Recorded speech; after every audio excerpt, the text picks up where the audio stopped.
What's up, brother? Oh my god. Like special forehead.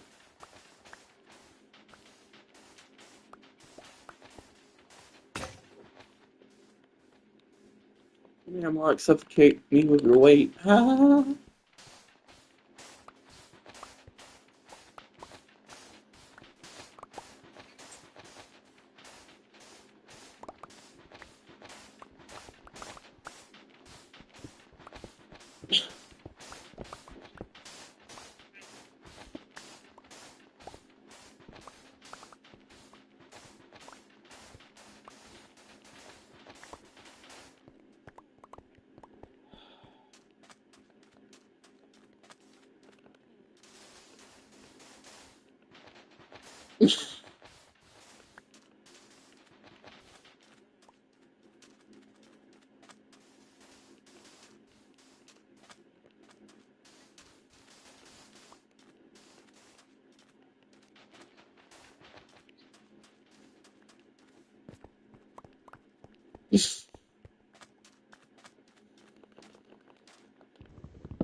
There's gonna be a big house.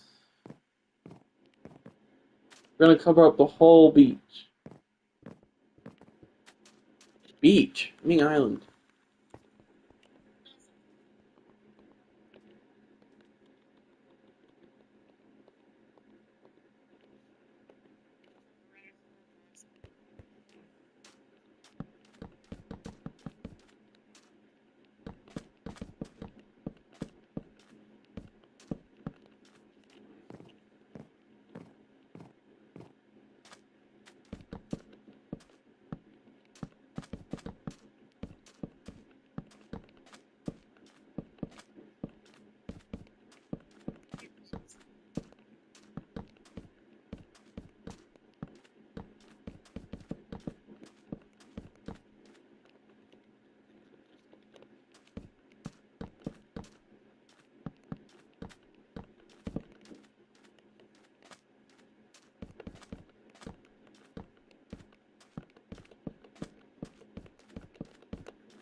There.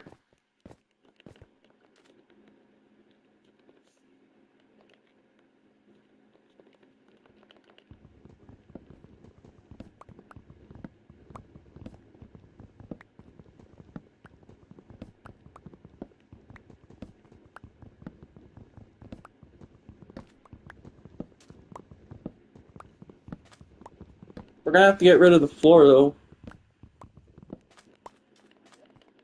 Uh, or do this.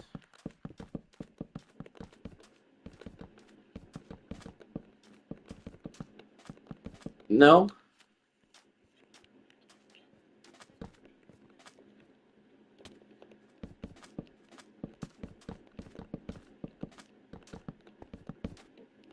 Uh,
We'll have to get more of this kind of wood.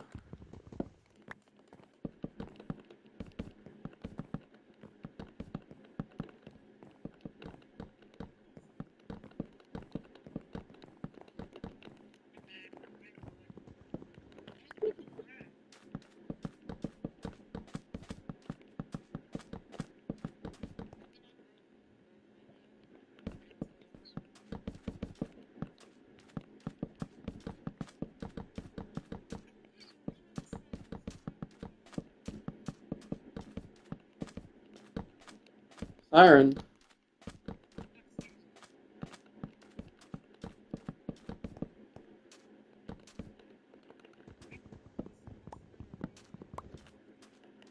I got most of it done. Are we gonna layer it different? Are we gonna put different above the cobblestone? Or are we gonna put windows here?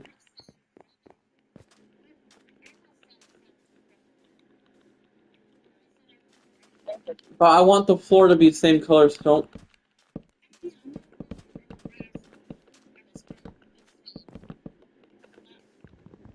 Yeah, but hard the sandstone. No.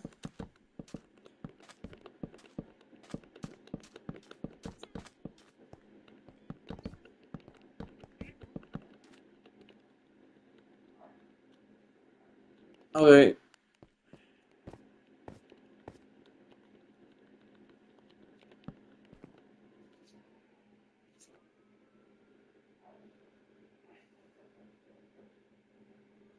They're coming after me.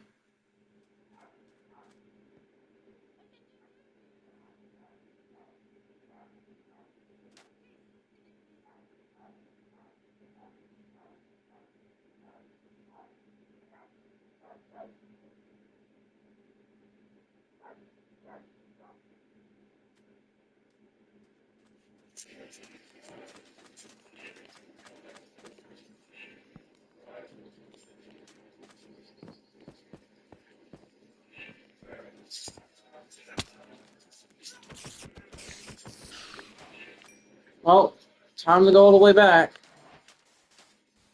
Why are you putting sand?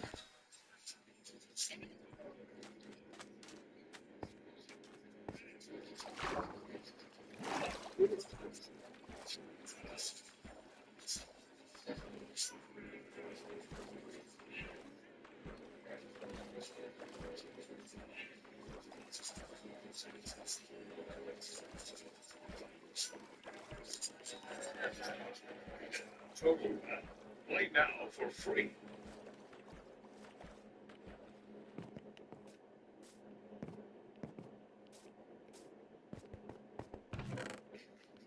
Mietwagen, Flüge und Aufenthalte. Inklusive einem ganz sanften Wegservice. Booking.com, Booking.yeah.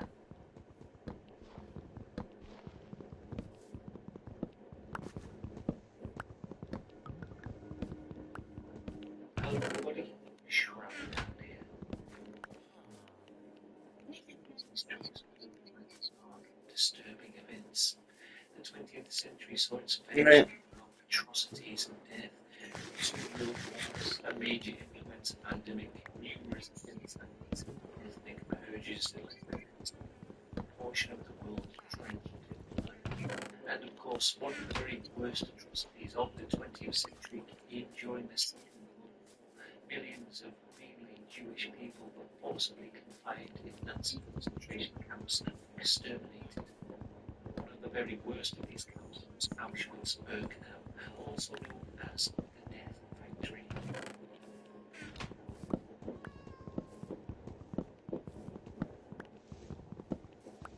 Now, I'm sure that most people are very familiar with the haunting images of skeletal Auschwitz prisoners behind barbed wire. Within Auschwitz-Birkenau, the living conditions for certain prisoners were slightly better than others. However, these improved living conditions often came at a high price. Even in the very depths of hell, one could experience a fate much worse than death. When a new transport full of people people arrived at Auschwitz, they were unloaded and then a selection process began. SS officers divided the newly arrived prisoners into two groups. The majority were placed on one side. These consisted of women, children, the elderly, and the sick. They were predominantly destined for the gas chambers. Men who appeared strong and healthy were directed to the other side. Many of these men were chosen to become the Sonderkommando, a special force that were tasked with operating the very machinery of death. One Auschwitz survivor would later remark that these men were ripped from their everyday lives and, without warning, they were cast into the very deepest pits of hell. The gas chambers in Auschwitz did one thing. They turned innocent living people into corpses. Hundreds and thousands of corpses. The main job of the Sonderkommando was to empty the gas chambers after the executions, then search the bodies and burn them. Obviously, the men in the Sonderkommando found the job extremely disturbing, but they had two choices: either do the job or face it.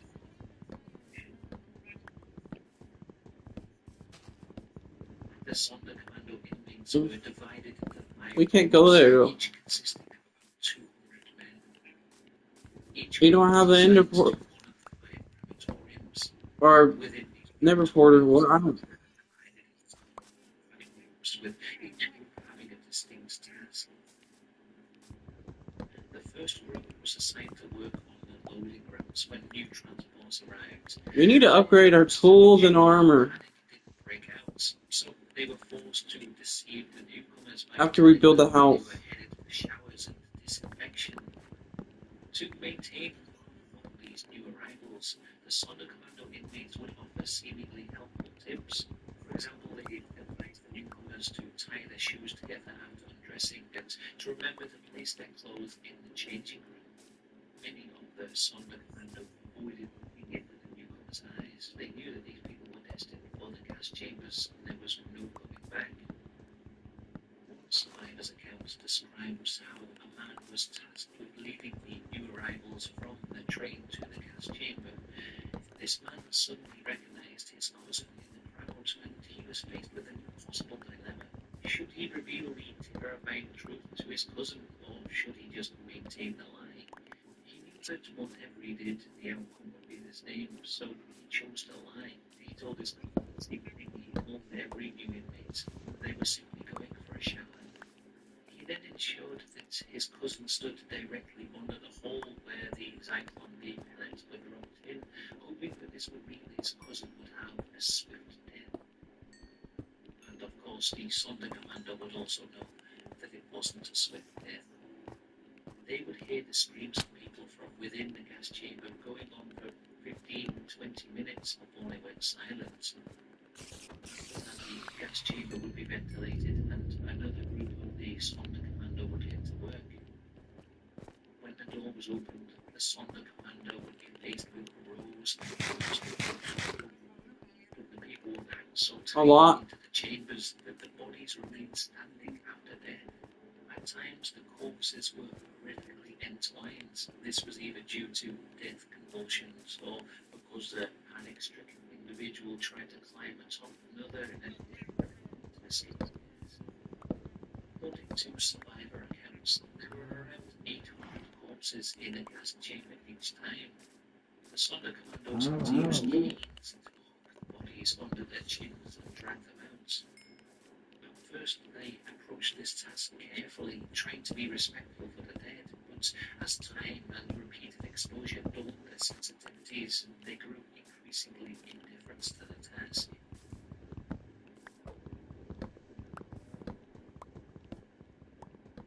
The bodies would be taken from the chamber, placed into a lift, and taken up to the upper level. On the upper level, another group of Sonderkommando had to remove the hair from every single body. The hair had to be removed before the bodies could be put into the coffins. This group of ones tasked with searching the bodies for jewellery and gold. One Sonderkommando would later confess Thank God. they all knew where to search for valuables. There's only so many places where a naked person can hide a Yes. ring or a diamond. bodies were shaven and searched, they were sent to the next group of Sonda commandos. This group was known as dentists. They were each equipped with a pair of dentistry pliers. They examined the mouths of every corpse, searching for gold teeth. These teeth were extracted, and the gold was later smelted into bars and collected by the SS. After the dental examination, the Sonda commando divided the bodies into two piles, one for adults and another for children. The final group of Sonda commando operated the ovens. They laid two corpses in front of each of the 5 ovens, then stacked them onto a metal stretcher. They then placed a child's corpse on top and shoved the bodies into the oven. After the bodies had been cremated, the Sonda commando would remove the ashes and dump them into a nearby river. One survivor recounts a story of an inmate working in the ovens. At some point, this inmate stopped loading and stood motionless, gazing at the fire. After a prolonged pause, he resumed his work. I'm coming back. SS officer who was stood there. Another inmate. He's just recognized his wife. In these kind of incidents, where the Sonda commando recognized their family members were rare, crematorium ovens were going day and night. Thousands of people passed through them each day. The trauma of it was so overwhelming that it would shatter even the most resilient of spirits. For the most part, the Sonda commando were isolated from the other prisoners in the camp. Their own quarters were located within the crematoriums. In some cases, they slept in open gas chambers. They were officially forbidden to communicate with any other inmates. However, some contacts were made. And as I suggested at the beginning of the video, some inmates had better conditions than others. Sonda commando were kept reasonably well fed. The SS knew that they needed their strength to be able to carry out answers. They weren't starved and tortured to the same extent as the other inmates. This marginally better treatment of the Sonda commando purpose. As the Sonda commandos had to greet the new arrivals at the camp, the prisoners would be greeted by someone who looked relatively well fed. It would give the illusion that things weren't too bad. Their living quarters were also slightly better than the Come see how much I got. indoors, shielded them from a lot of the harsh elements. However, this treatment was somewhat of an illusion. Their job was so terrible that their minds would break. Many would go insane from the horrors of what they witnessed. And to keep the Sonda commando from telling anybody about what was happening in the crematoriums, every 2 to 3 months, commandos would be rounded up and executed. There was always a new trainload of young men who could be used to replace them. Tragically, one of the first tasks of a newly recruited Sonda commando was to burn the bodies of their predecessors. Another inmate, a man from the main camp, recalled how one rainy evening he found himself near the camp's mortuary, which was situated in the basement of one of the blocks. He noticed a line of men waiting in the mortuary's entrance. When he asked them what they were doing, he received a chilling response. One of the men pointed at the door at the bottom of the stairs and explained, "Down there, behind that door, is death. This is our end. Behind these doors, the SS are ending us." The inmates asked them why they weren't running or hiding. I'll never or run out. trying to do anything to save themselves. The man replied, "We are the Sonda commando. We've been broken. We've wasted away. This is our way out of this hell."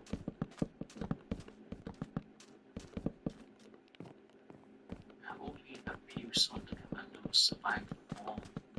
Boris Venezia was one of these survivors. In his testimony, he recalls the day when transports of Jewish people from Hungary arrived. It was some 30,000 people. The ovens had reached their maximum capacity and they couldn't accommodate the sheer number of dead bodies. The Sonda commando were forced to dig pits behind the crematorium and fires were lit in the pits to burn the excess bodies. Sometimes miracles happened as well, although they were short-lived. One Sonda commando recalled how a baby survived the gas chamber with its head squeezed beneath its mother's arm. With baby was later shot by an SS officer and his body thrown onto the pile. In another instance, a man regained consciousness just as he was about to be dragged into a fire pit. A man seemed confused and asked what was going on.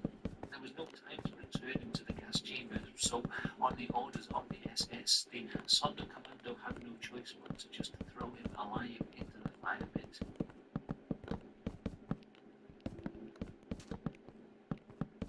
After the final transport from Hungary had been exterminated and the bodies burned, it became clear that there would be no work left with the Sonderkommando, at least for some time. They knew that a purge was imminent, soon they would be executed. Ah, no, I'm really out. Crematorium all decided to plan a revolt. The men working in Crematorium 4 were busy making makeshift flares and homemade hand grenades. These grenades were constructed from tin cans and black powder that had been smuggled in by women working in the aircraft repair facility outside the camp. On the 7th of October 1944, one of the Sonderkommandos walked up to an SS officer and smashed him over the head with a hammer. This was the sign to start the uprising, and suddenly the camp erupted into chaos, with prisoners surrounding their guards with knives, hammers, and black powder bombs. Apparently one of the SS officers, who was known to be particularly sadistic, was rounded up, thrown into one of the ovens, and burned alive. Some prisoners managed to cut a hole in the fence and escape from the camp, but unfortunately their victory was short-lived. The uprising was quelled, all the escapees were quickly rounded up. The Sonderkommando were executed, as were the women who had helped them in making bombs. Fuck it. By January 1945, the Soviet army were rapidly advancing, and so plans were set in motion to liquidate the Auschwitz concentration camp. They're done. As the front lines grew nearer, all the crematoriums in Auschwitz were blown up in an attempt to create any evidence of the genocide. The Nazis knew that any witnesses were imputed. Just before the Oh, look, I'm done. a final selection took place. Those inmates who still appeared guilty were separated. They were marched to another concentration camp in Germany, and eventually would later be known as Auschwitz Death March. The sick and weak, one main Sonderkommando from this main group, their impending fate was no secret. They knew that they were about to die. I need one more cobblestone. I need to make a stove. Managed to discreetly change groups and mix in with those who were being taken to the other camp. Those who escaped from this selection were still in grave danger. An SS officer could I can't pick it up. at any moment. The challenge of being forced to march hundreds of kilometers in the harsh Polish winter was ever present. Each day, this marching group would leave behind dozens of frozen corpses. Some inmates There's 9 iron in there. march, whilst others reached the concentration camps deep within German territory, and there they endured further months of torment. Several thousand inmates had been forced to work in the Sonderkommando, but by the end of the war, less than 20 had survived. Out of the surviving Sonderkommandos, only a handful decided to testify, and for good reason. Initially, these men were seen as being Nazi collaborators.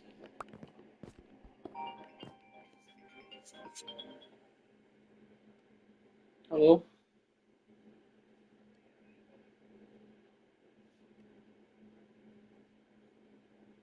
Yeah? What's that?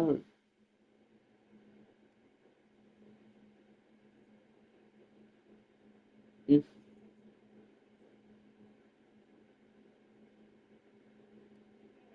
Okay. Bye.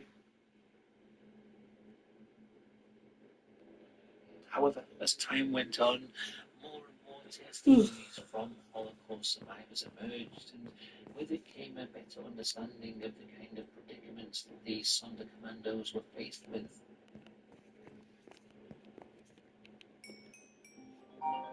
Mm. After the war, several notes were found within the ruins of the Birkenau crematories. These notes describe the horrific experiences of the Sonderkommando inmates, and these notes have served as some of the most striking evidence of the genocide. And that was the story of the Sonderkommando. A bit of a different subject for my channel, but I hope you found that informative. A huge thanks as always to everybody who supports the channel on Patreon. Thank you very much. I don't do a lot of history type stuff on this channel, but if you find disturbing tales interesting, then why not check out some of my other stuff? You might find that interesting as well. Until next time, goodbye.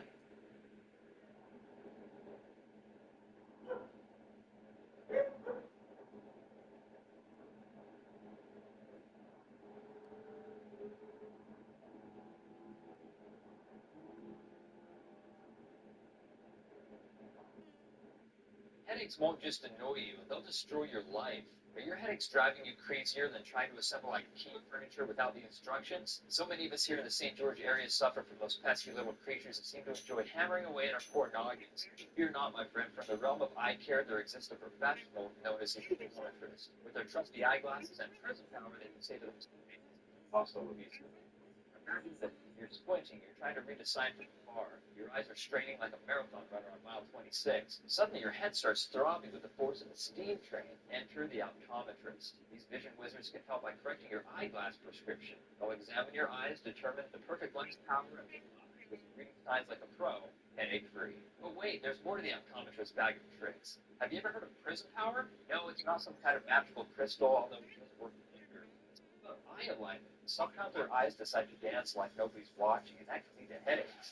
Don't worry though, optometrists can provide eyeglass lenses with a special type of prism power called contour prism to get those misbehaving eyes back into alignment. It's like a choreographer for your peepers, making sure they tangle distinctly, causing you any pain, and improving your eyes' poor dance moves. Now hold on to your hat, because here comes another headache tip. Botox treatment. Sometimes headaches are so bad that aside from medication and up-to-date eyeglasses from the eye doctor, people pursue Botox treatment where the injections are placed in specific areas under a lot of tension. For example, a neurologist treating headaches might inject Botox in the back of the head and even the trapezoid muscles for individuals with chronic migraines. It's like a mini vacation for the muscles and restraints. Think of it just like spa day, where those pesky tension I'm gonna headaches save it. and relaxation takes center stage. So, Brett, the next